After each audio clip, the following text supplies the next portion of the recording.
इस लेसन में हम सीखेंगे multiply numbers written in scientific notation. कि आपके पास साइंटिफिक नोटेशन में नंबर लिखे हुए हैं और आपने उनको कैसे मल्टीप्लाई करना है।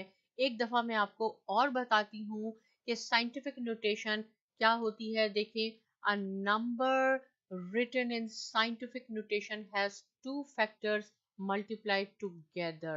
The first factor must be at least 1 and less than 10. The second factor must be a power of 10.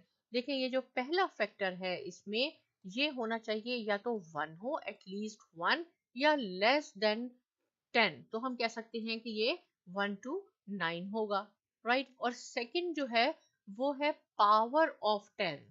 सो इसको हम साइंटिफिक नोटेशन कहते हैं। ये है 1 multiply by 10 raise to power 4 multiply by 3 into 10 raise to power 5। ये scientific notation में लिखा हुआ है। आपने इसको कैसे मल्टीप्लाई करना है।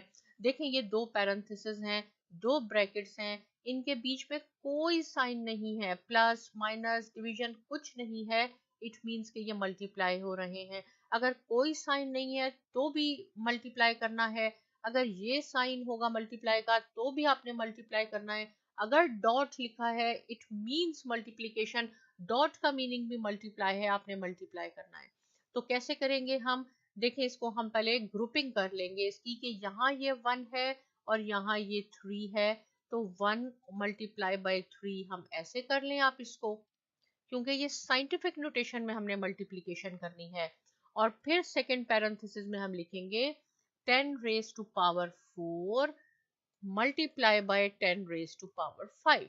एक पैरेंथेसिस में हमने 10 एक्सपोनेंट लिख लिया, उसकी पावर को कंबाइन कर लिया, दूसरे में हमने फर्स्ट फैक्टर को लिख लिया। अब आप इसको मल्टीप्लाई कर दें 3 1 टाइम 3, तो आप देखेंगे कि ये लेस देन 10 है। जो रिक्वायरमेंट है शुड बी लेस देन 10। तो ये 3 हो गया।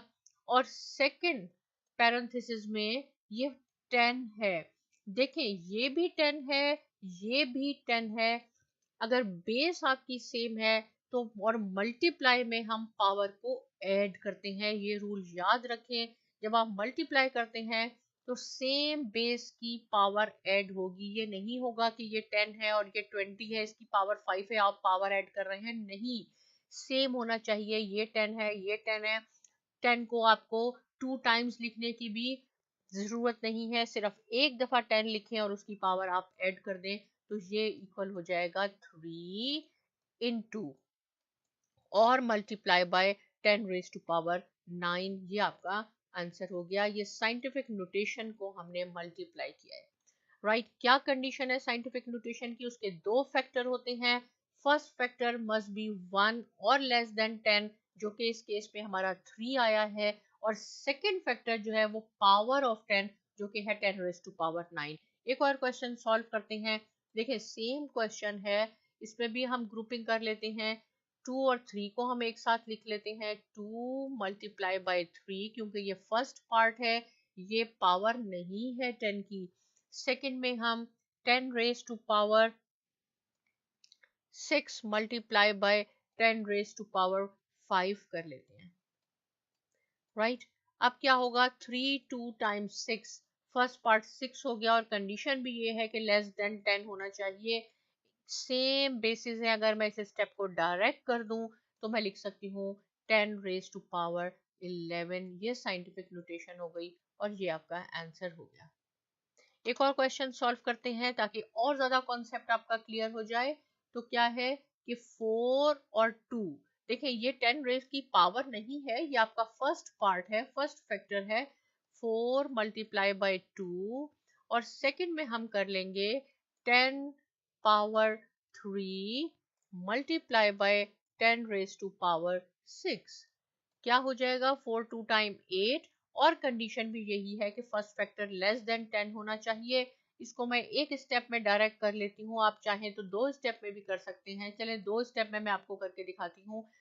10 एक दफा लिखना है आपने, दो दफा नहीं लिखना उसकी, क्योंकि बेस सेम है इसलिए हम 3 और 6 को ऐड कर लेंगे इस पावर को। तो ये हो जाएगा 8 multiply by 10 raise to power 9। ये आपके पास आंसर हो गया। So simple. डायरेक्ट भी आप इसको कर सकते हैं, 4 टाइम 8 कर लें, ये पावर ऐड कर लें 10 पावर 9, लेकिन स्टेप बाय स्टेप ये ऐसे होगा।